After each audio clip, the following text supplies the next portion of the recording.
Hello നമസ്കാരം. Tara's wonder കിച്ചണിലേക്ക് എല്ലാവർക്കും സ്വാഗതം. നമ്മളിന്ന് തണ്ണിമത്തൻ വെച്ചിട്ടുള്ള ഒരു കറിയുടെ റെസിപ്പിയാണ് ഞാൻ ആദ്യം കാണിക്കുന്നത്. അപ്പോൾ തണ്ണിമത്തൻ നമ്മൾ എപ്പോഴും വാങ്ങുമ്പോൾ അതിൻ്റെ തൊണ്ടൊക്കെ കളയാറുള്ള പതിവ്.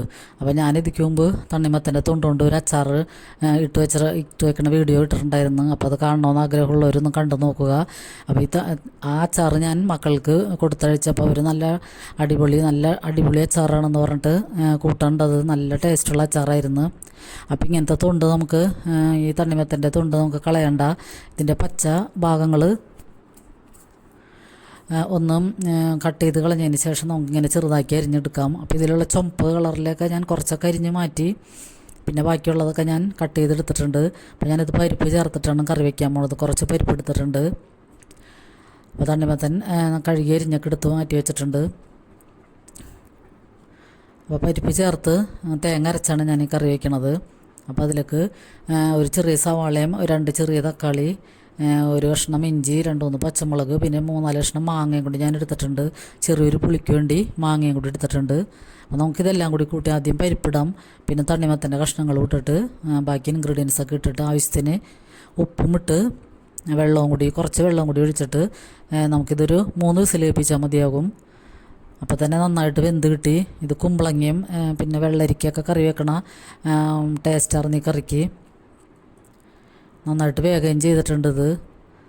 അപ്പോൾ ഈ തണ്ണിമത്തനൊക്കെ വാങ്ങുമ്പോൾ നമ്മൾ ആ തൊണ്ട് കളയാതെ ഇങ്ങനത്തെയൊക്കെ എന്തെങ്കിലുമൊക്കെ റെസിപ്പീസൊക്കെ ഉണ്ടാക്കി നോക്കുക. ചാറ് കറിക്കൊക്കെ നല്ല അടിപൊളിയാണിത്. പിന്നെ ചിലവർ തോരൻ വെക്കണേ കണ്ടിട്ടുണ്ട്, അത് നല്ലതായിരിക്കും. അപ്പോൾ ഞാനിപ്പോൾ ഇന്ന് ഉച്ചക്ക് ലഞ്ചിന് ചാറ് കറി ഇല്ലാത്ത കാരണം അങ്ങനെ വെക്കാമെന്ന് വിചാരിച്ചിട്ടാണ്.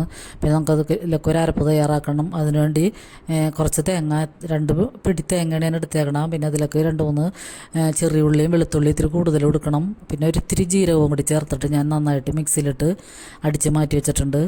നമുക്കിതിലേക്ക് താളിച്ചൊഴിക്കാം. ചീനച്ചട്ടി അടുപ്പത്ത് വെച്ച് വിടാമ്പോൾ വെളിച്ചെണ്ണ ഒഴിച്ചിട്ട് കടുക് പൊട്ടിക്കാം. പിന്നെ അതിലേക്ക് കറിവേപ്പിലയും വറ്റൽമുളകും ഇട്ടിട്ട് പിന്നെ അതിലേക്ക് ഞാനൊരു 1/4 ടീസ്പൂൺ മഞ്ഞൾപ്പൊടിയും ഒരു 1/4 ടീസ്പൂണിൽ താഴെയായിട്ട് മുളക് പൊടിയും കൂടി ഇട്ട് കൊടുക്കുന്നുണ്ട്. അപ്പം ഇങ്ങനത്തെ തേങ്ങ അരച്ച കറികളിലൊന്നും ഞാനധികം മുളക് പൊടിയൊന്നും ചേർക്കാറില്ല. അപ്പോൾ മഞ്ഞൾപ്പൊടിയും കുറച്ച് മുളക് പൊടിയും കൂടി ഇട്ട് അതും കൂടി ഒന്ന് മുരിഞ്ഞതിന് ശേഷം നമുക്ക് കുക്കറിൽ വെച്ച് വെച്ചിരിക്കുന്ന പരിപ്പിൻ്റെ കൂട്ട് ഇതിലേക്ക് ചേർത്ത് കൊടുത്തിട്ട് പിന്നെ നമുക്ക് തേങ്ങ അടിച്ച് വെച്ചേക്കണം കൂടി ചേർക്കാം. പിന്നെ ആവശ്യത്തിന് ഉപ്പ് ചേർത്ത് കൊടുക്കണം. അപ്പോൾ ഇത് നമുക്ക് ലഞ്ചിന് കഴിക്കാൻ പറ്റിയ ഒരു അടിപൊളി ചാറ് കറിയാണ്. ഡിന്നറിനായാലും ചപ്പാത്തിയുടെയും ദോശയുടെയൊക്കെ കൂടെ കഴിക്കാൻ പറ്റിയ നല്ല കറിയാണത്. അപ്പോൾ എല്ലാവരും ഇത് കറിയൊന്ന് ട്രൈ ചെയ്ത് നോക്കുക. ഇപ്പോഴത്തെ ചൂട് കാലാവസ്ഥയിലൊക്കെ കൂട്ടാൻ പറ്റിയ നല്ലൊരു കറിയാണ് ഇത്. കുമ്പളങ്ങയൊക്കെ നമ്മൾ തേങ്ങ അരച്ച് വെക്കണ ഒരു ടേസ്റ്റായിരുന്നു. വെള്ളരിക്ക കുമ്പളങ്ങയൊക്കെ തേങ്ങ അരച്ച് വെക്കണ ഒരു ടേസ്റ്റിലാണ് ഈ കറി ഇരിക്കുന്നത്. അപ്പോൾ നമ്മുടെ അടിപൊളി ചാറ് കറി ഇവിടെ റെഡിയാണ്. അപ്പോൾ ഇതിലേക്ക് നമ്മൾ ചെമ്മീൻ വേണമെങ്കിൽ ഇട്ട് വെക്കാം, അല്ലെങ്കിൽ ഏത്തക്കായ ഉണ്ടെങ്കിൽ അത് ഒരെണ്ണിടാം. അപ്പോൾ അതൊക്കെ ഇടുമ്പോഴായാലും നല്ല ടേസ്റ്റായിരിക്കും. അപ്പോൾ നമ്മുടെ അടിപൊളി ചാറ് കറി ഇവിടെ റെഡിയാണ്. പിന്നെ ഞാനിത് ഇന്ന് മത്തിയാണ് ഞങ്ങൾക്ക് കിട്ടിയേക്കണത്. മത്തി വറക്കാനാണ് എടുത്ത് വെച്ചേക്കണത്.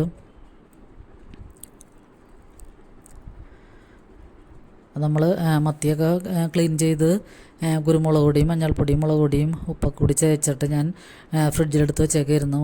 പൊടികളുടെ ഇതൊക്കെ ഒന്ന് ഗ്രേവിയൊക്കെ ഒന്ന് ഇതിലൊക്കെ മത്തിയിലൊക്കെ പിടിക്കാൻ വേണ്ടി. അപ്പോൾ അത് നമുക്ക് വറക്കാൻ വയ്ക്കാം. അപ്പോൾ ഇത് വറുത്തതിന് ശേഷം ഞാൻ ഈ വറുത്ത വെളിച്ചെണ്ണ ഒന്നും നമുക്ക് വേസ്റ്റാക്കി കളയാതെ തന്നെ, അല്ലെങ്കിൽ നമ്മൾ വറുത്തെടുത്തതിന് ശേഷം ആ വെളിച്ചെണ്ണയൊക്കെ കളയാനുള്ള പതിവ്. അപ്പോൾ ഇതിൽ അധികം ഞാൻ വെളിച്ചെണ്ണ ഒഴിക്കാറില്ല.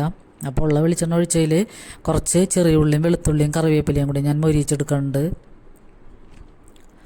അപ്പോൾ ഇതിൽ വെളിച്ചെണ്ണ ഇല്ലെങ്കിൽ കുറച്ചും കൂടി ഒഴിച്ചു കൊടുക്കാം. പിന്നെ നമ്മൾ മത്തിയൊക്കെ പുരട്ടിയ ഗ്രേവി ബാക്കിയുണ്ടെങ്കിൽ അതിൽ കൂടി ഈ ഉള്ളിയൊക്കെ ചേർത്തിട്ട് ഈ വറുത്ത പാനിലൊക്കെ ഒന്ന് ഇട്ട് കൊടുത്താൽ മതിയാകും. അപ്പോൾ ഇപ്പോൾ ഇതിൽ എനിക്ക് മത്തിയിലെ ഗ്രേവി അധികം ഉണ്ടായില്ലായിരുന്നു. അപ്പോൾ അതുകൊണ്ട് ഞാൻ കുറച്ച് മഞ്ഞൾപ്പൊടിയും മുളക് പൊടിയും കൂടി ചേർത്ത് കുറച്ച് വെളിച്ചെണ്ണയും കൂടി ഒഴിച്ച് കുറച്ച് ഉപ്പും കൂടി ചേർത്തിട്ടാണ് ഇതിന്ന് മൂപ്പിച്ചെടുക്കണത്. പിന്നെ അതിലൊക്കെ ഞാൻ ലാസ്റ്റ് ഒരു പിടി തേങ്ങയും കൂടി ചേർത്ത് കൊടുക്കുന്നുണ്ട്. ഈ തേങ്ങ ചേർക്കുമ്പോൾ തന്നെ പ്രത്യേക ടേസ്റ്റാണ്. അത് നമ്മൾ ഈ മത്തി വറുത്ത വെളിച്ചെണ്ണ പാനിലുള്ള കാരണം അതിൻ്റെ ടേസ്റ്റും കൂടി ഇതിലൊക്കെ പിടിക്കും.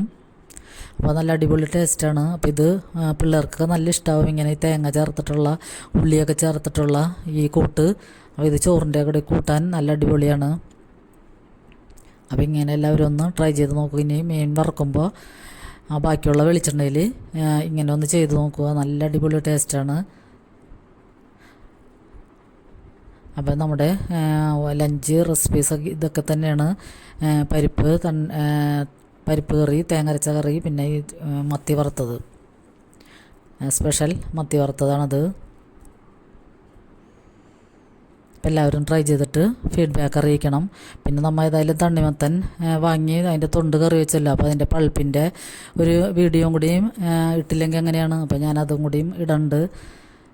അപ്പോൾ അത് നമ്മൾ ചുമന്ന അതിൻ്റെ പൾപ്പ് ഭാഗങ്ങളൊക്കെ അരിഞ്ഞെടുത്തിട്ടുണ്ട്. അപ്പോൾ ഇതിക്ക് മുമ്പ് ഞാൻ തണ്ണിമത്തൻ്റെ പല ജ്യൂസിൻ്റെയും വീഡിയോ ഇട്ടിട്ടുണ്ട്. തണ്ണിമത്തനും പഴവും കൂടിയൊക്കെ ചേർത്തിട്ട് പിന്നെ മുന്തിരി ചേർത്തിട്ട് അടിക്കണം അതിൻ്റെയൊക്കെ വീഡിയോ ഇട്ടിട്ടുണ്ട്. അപ്പോൾ ഇത് ഞാൻ വേറൊരു ഇൻഗ്രീഡിയൻറ്റ് ചേർത്താണ് തണ്ണിമത്തൻ അടിക്കണത്. അപ്പോൾ ഇപ്പോൾ തണ്ണിമത്തൻ നമുക്ക് ഈ ചൂടുകാലത്ത് എപ്പോഴും തണ്ണിമത്തൻ വെറുതെ കഴിക്കാനായാലും ജ്യൂസ് അടിച്ചായാലും നമുക്ക് വെള്ളത്തിൻ്റെ കുറവൊക്കെ നികത്താൻ ഏറ്റവും ബെസ്റ്റ് ഒരു ഇൻഗ്രീഡിയൻ്റാണ് തണ്ണിമത്തൻ. അപ്പോൾ ഞങ്ങളിപ്പോൾ ഇടയ്ക്കിടയ്ക്ക് ഇത് വാങ്ങാറുണ്ട്. അപ്പോൾ ഞാനിപ്പോൾ അടിച്ചേക്കണത് ഇതിൽ പാൽപ്പൊടി ചേർത്തിട്ടാണ് ഞാൻ അടിച്ചേക്കണത് ഈ തണ്ണിമത്തനിൽ. അപ്പോൾ അത് പാലോ പാൽപ്പൊടിയോ ചേർക്കുമ്പോൾ നല്ല അടിപൊളി ടേസ്റ്റുമാണ്, നല്ല ഒരു റോസ് കളറുമാണ്, പിങ്ക് കളറായിട്ട് കിട്ടും. അപ്പോൾ നമുക്കത് ഇതിങ്ങനെ കട്ട് ചെയ്തിട്ട് ഇതിലേക്ക് ചെറുനാരങ്ങ ഒരെണ്ണം ഞാൻ ഒഴിച്ചു കൊടുക്കുന്നുണ്ട്. പിന്നെ അതിലേക്ക് കുറച്ച് പഞ്ചസാര ചേർക്കുന്നുണ്ട്. പിന്നെ 2 ടേബിൾ സ്പൂൺ പാൽപ്പൊടിയും കൂടി ചേർക്കുന്നുണ്ട്. പാൽപ്പൊടിക്ക് പകരം പാലായാലും നമുക്ക് ചേർത്ത് കൊടുക്കാം. അപ്പോൾ ഞാനിപ്പോൾ പാൽപ്പൊടിയാണ് ചേർക്കുന്നത്. അപ്പോൾ പാൽപ്പൊടി ചേർക്കുമ്പോൾ തന്നെ ഇതിൻ്റെ കളറിനൊരു വ്യത്യാസം വന്ന് നല്ല കളറായിട്ട് കിട്ടും. അപ്പോൾ ഇതൊരു ഗ്ലാസ് നമുക്ക് ചൂട് നല്ല ചൂടിലിരിക്കുമ്പോൾ ഇതൊരു ഗ്ലാസ് നല്ല തണുത്ത ജ്യൂസ് കിട്ടുകയാണെങ്കിൽ നല്ല ടേസ്റ്റായിരിക്കും. അപ്പോൾ ഇതിങ്ങനെ നമ്മൾ ഒരു പാത്രത്തിലോ ജഗ്ഗിലോ ആക്കി ഫ്രിഡ്ജിലോ ഒക്കെ ആണെങ്കിൽ നല്ല ചൂട് സമയത്ത് എടുത്തൊരു ഗ്ലാസ് കുടിക്കുമ്പോൾ നല്ല ഒരു റീഫ്രഷിങ് ആയിരിക്കും. അപ്പോൾ ഇതിൻ്റെ കളർ തന്നെ നല്ല അടിപൊളിയായിരുന്നു, നല്ല ടേസ്റ്റും ഉണ്ടായി പാൽപ്പൊടി ചേർത്തേക്കണ കാരണം. അപ്പോൾ തണ്ണിമത്തനൊക്കെ മേടിക്കുമ്പോൾ അതൊന്നും ഇങ്ങനെയൊക്കെ വെറൈറ്റി ആയിട്ടുള്ള ജ്യൂസൊക്കെ അടിച്ച് മക്കൾക്കും വീട്ടിലുള്ളവർക്കൊക്കെ എല്ലാവരും കൊടുക്കുക. ഞാനിത് അരിച്ചും കൂടി എടുത്തിട്ടുണ്ട്. അപ്പോൾ ഈ തണ്ണിമത്തനിൽ ചെറുതായിട്ടുള്ളൊരു ചണ്ടിയൊക്കെ ഉണ്ടായിരുന്നു, അപ്പോൾ അതൊക്കെ അരിച്ച് മാറ്റി. അപ്പോൾ നല്ല ഫ്രഷായിട്ടുള്ള തണ്ണിമത്തൻ ജ്യൂസ് ഇവിടെ റെഡിയാണ്. അപ്പോൾ ഈ വീഡിയോ ഒക്കെ എല്ലാവർക്കും ഇഷ്ടമായെന്ന് കരുതുന്നു. അപ്പോൾ ഇന്നത്തെ വീഡിയോ ഇത്തിരി ലെങ്ത് ഉള്ളതാണ്, എല്ലാവരും ഫുള്ളായിട്ട് കാണാൻ ശ്രമിക്കുക. അപ്പോൾ ലൈക്ക് ചെയ്യണവർക്കും കമൻറ്റ് ചെയ്യണവർക്കൊക്കെ ഒത്തിരി നന്ദിയുണ്ട്. അപ്പോൾ ഇങ്ങനത്തെ നാടൻ റെസിപ്പീസൊക്കെ കാണാൻ ഈ ചാനലൊന്ന് സബ്സ്ക്രൈബ് ചെയ്ത് സപ്പോർട്ട് ചെയ്യണം. അപ്പോൾ എൻ്റെ പഴയ വീഡിയോ ഒക്കെ എല്ലാവരും കാണാൻ ശ്രമിക്കണം. അപ്പോൾ എല്ലാവർക്കും ഒരുപാട് നന്ദി.